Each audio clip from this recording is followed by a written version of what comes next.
guys, welcome to my long Vespa ride. It's just a ride that I kind of planned. It's not that long, mind you. It's planned to be around 200 kilometers, round trip. So yeah, it's not that long. People have done much longer rides, of course, even multi-day tours. That's not what I'm planning just yet.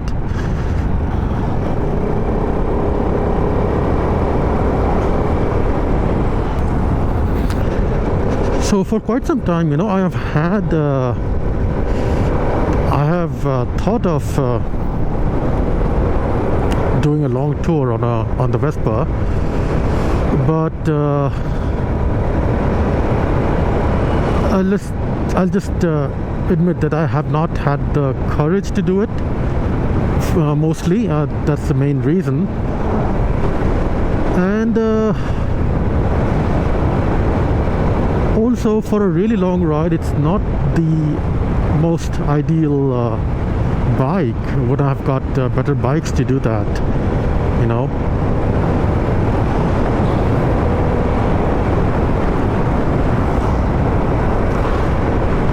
So today there was an opportunity to do a somewhat long ride, and mostly on these secondary highways. So I thought I'll do it. I'll try it out.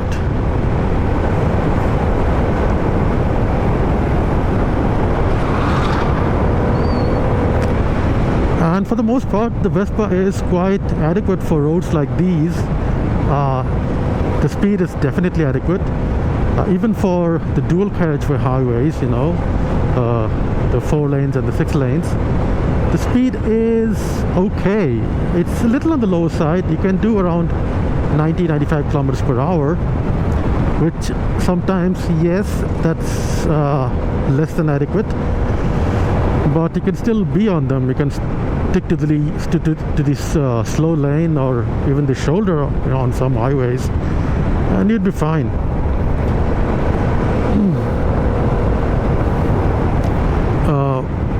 What is not ideal though, even on these roads, is the braking capability. So when you're doing high speeds, yes, the brakes are not bad, but you have ABS only on the front. The rear does lock up easily, and when it does, I think because of the short wheelbase, it fishtails pretty easily. When you're doing a controlled braking, like when you're deliberately locking up the rear, it's okay. It's easy enough to control, but in a panic or emergency situation, the rear can step out of line kind of unexpectedly, and you may not be able to control it. And the other problem is with the small wheels. When you have bad roads, potholes and such, yeah, that can get pretty scary on the small wheels.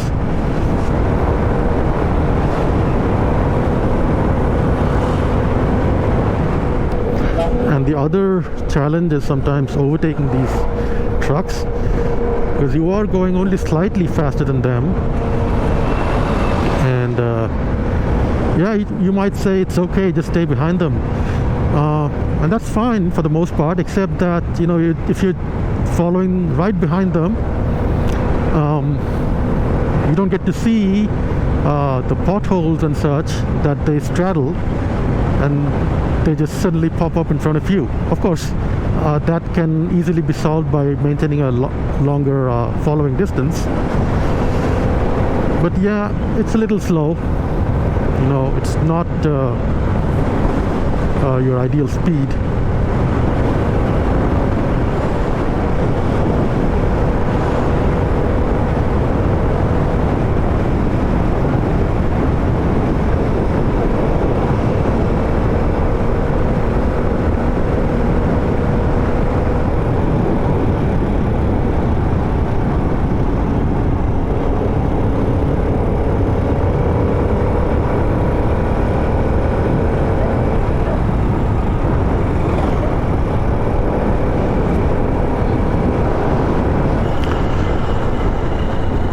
So the reason I'm doing this ride today, apart from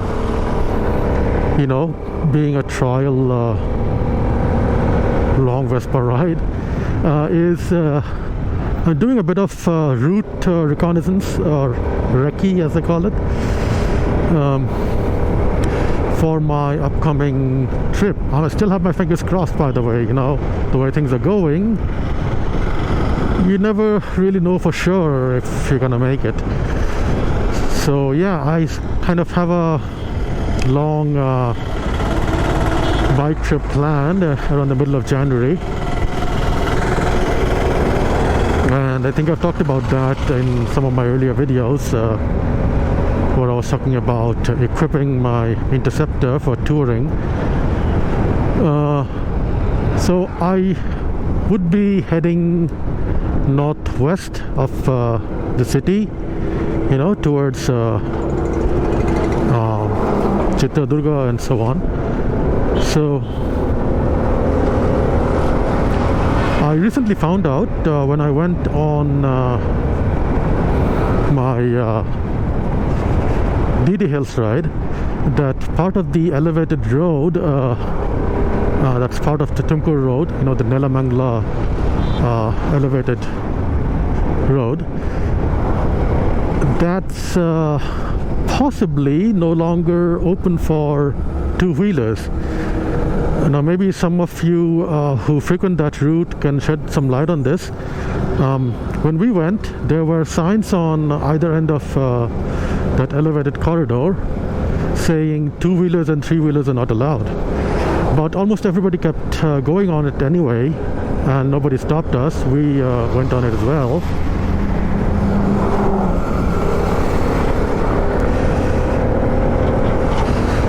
So yeah, I don't really know what's happening, and if it's really not allowed, and sometime or the other, they may start enforcing it. So that's a bit of a worry. So for that reason, I was thinking of taking some alternate routes. Of course, yeah, even if you take the same route, you could still not take the elevated road, and you could take the surface roads, but that's a bit of a hassle, I think, especially if there's a lot of traffic, because there are a lot of crossings, a lot of traffic lights, and in general the road is narrow because it's kind of like a service road, not the main highway, and it goes for quite a long distance.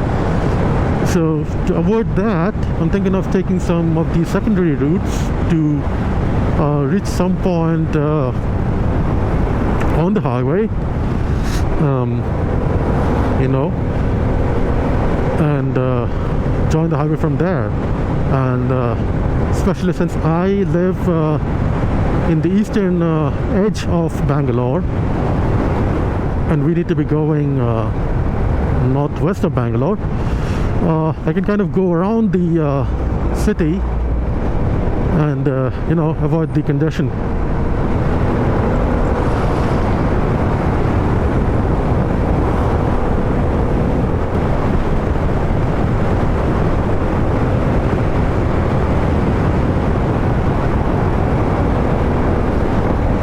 Wow, did I get some air? Wonder.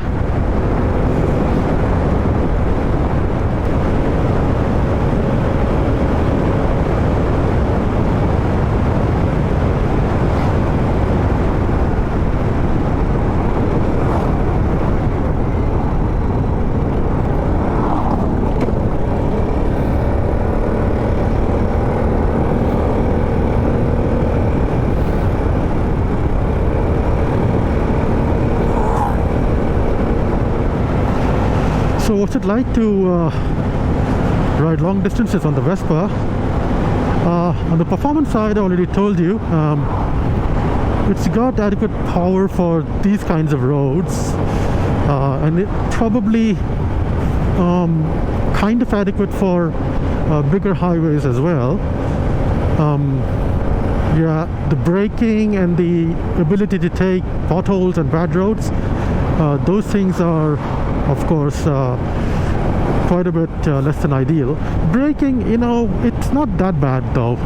I mean, if your speeds are not too high, you can always got to keep a bigger margin than you would on a typical motorcycle.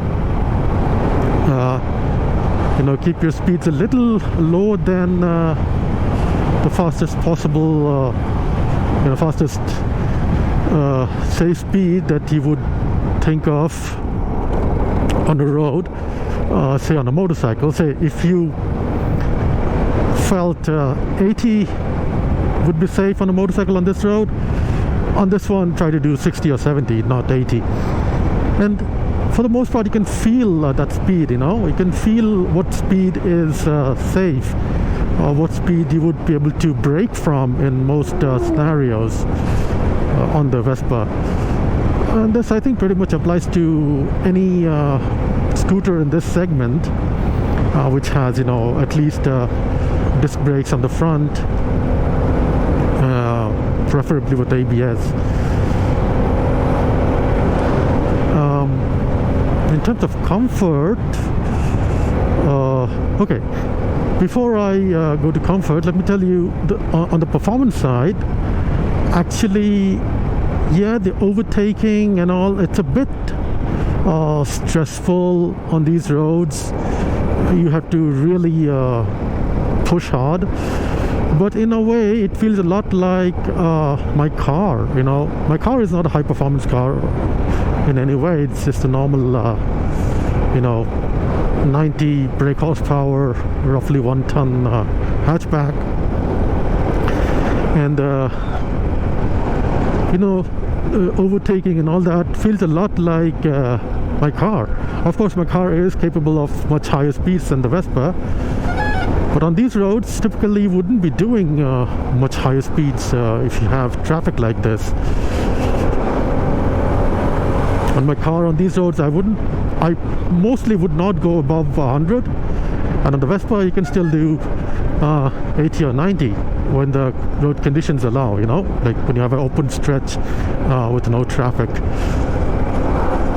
But the overtaking, yeah, it feels a lot like my car.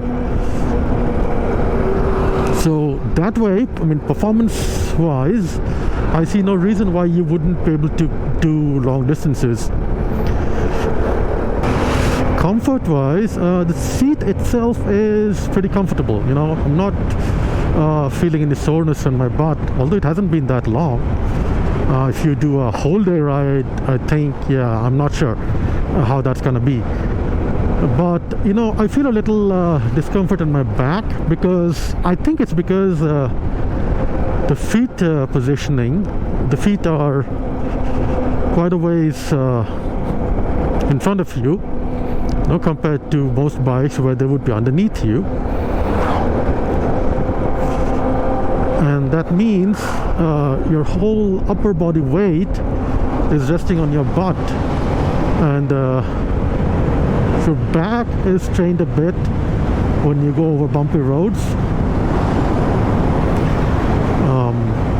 But yeah, that may differ from person to person, you know, depends on how strong your back is and how you sit on the bike and all that. But for me, you know, going over bumpy roads, I feel a little strain on my back. Nothing dangerous, but you feel a bit fatigued from that. So that may be one thing that prevents me from going for very long durations on this scooter.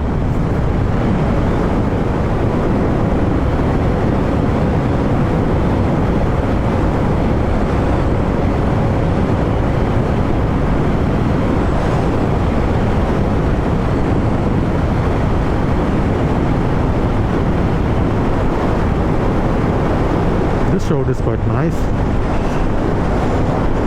very smooth, you know. Must be newly laid tarmac.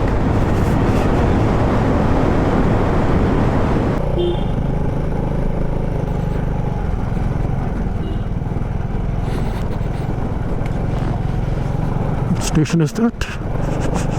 Muddaling Kanahalli.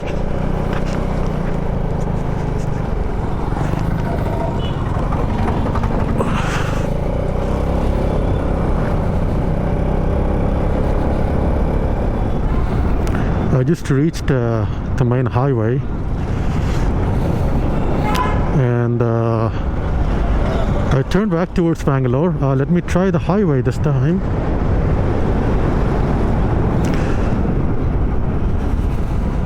But I won't be taking the elevated road. I'll take the surface streets and see what that's like. This one was okay, but it was still a bit longish, you know. And in some places the roads were less than ideal.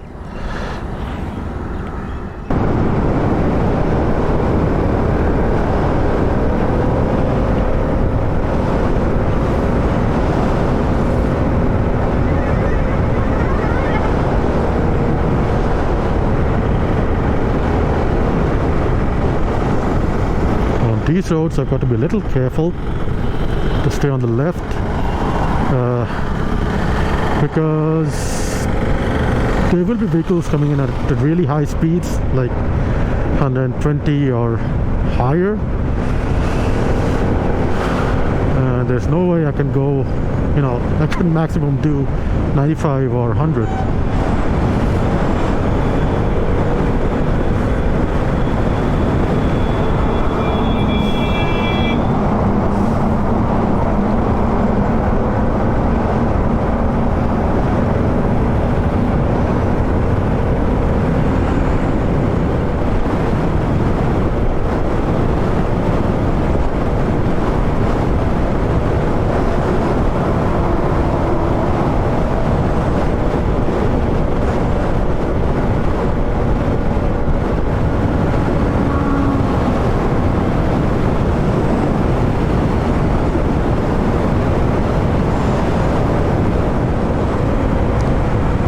Even though the scooter is slower, it feels much more smooth than a bike on these roads. Even though I have the throttle fully open, it's not that loud.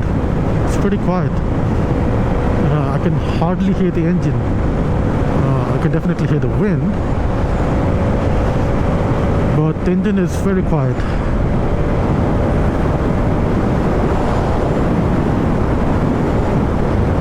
Absolutely no vibrations or anything.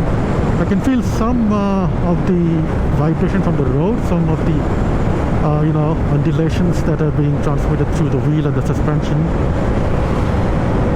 but that's all. Absolutely nothing from the engine.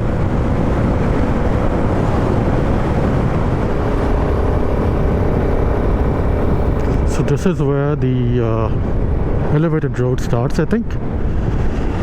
Let me see if I can spot that sign. Yeah, there, you see that ahead, the red sign?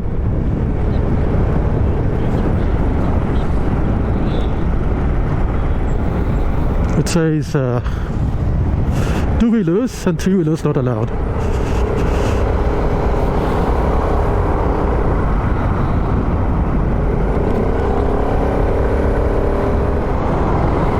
But as you can see, that scooter there, it will keep going anyway. But yeah, so my intention is to try out this route, this road, surface road, and see how good or bad that is. So I'm gonna stick to this. I'm not gonna take the elevated road today. Yeah, I say elevated, it's not elevated yet, but it will be.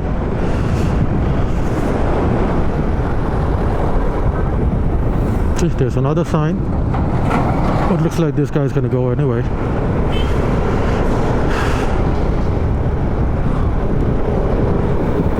Well, at least the speed breakers are not that bad so far.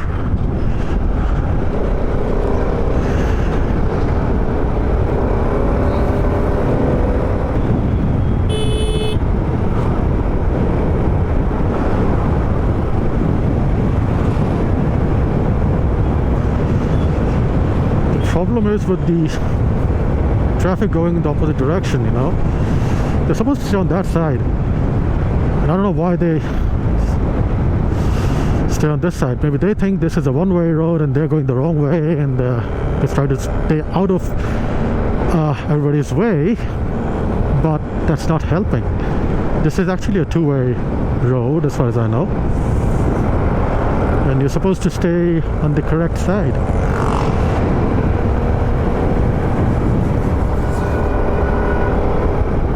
So far it looks like this road may be better. I mean, if you have the choice of taking this on the main highway but staying off the main highway, that is taking the surface roads or the service roads, and the choice of taking the other highway that we took to go around the city, I think this is a little better. It is a little slow compared to the main highway over there, but it's smooth. Yeah, you have to contend with the traffic going the wrong direction and all that, but it's still easier than the other highway there, because there were a lot of the surface is not so good throughout. Only in some areas it was good. Most of the other places were so-so, and some were actually kind of bad. So, and the constant overtaking of trucks and all that. So I think this is a little better. Of course, right now the traffic is not so much. If you are leaving on a weekday in the morning, yeah, it would really help to leave very early, so you can be done with the urban areas before the traffic builds up.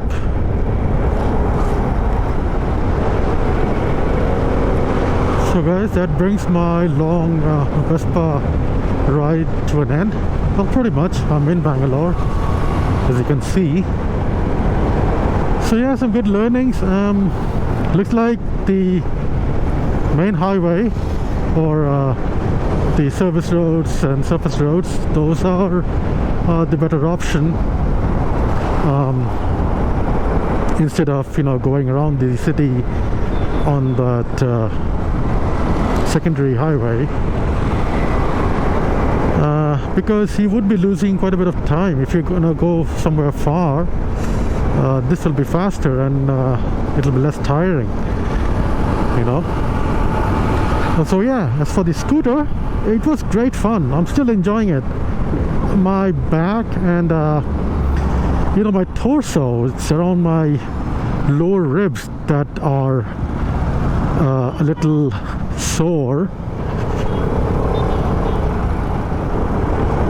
but I just need to stretch a little every now and then, and it's fine. It just gets a little worse when it's bumpy. On smoother roads, the soreness kind of gradually goes away. So yeah, it's not ideal for very long rides, but something like this, I think I was out for around 3 hours or so. That's quite doable. So alright guys, that's all I have for today. Catch you on the next one. Bye bye.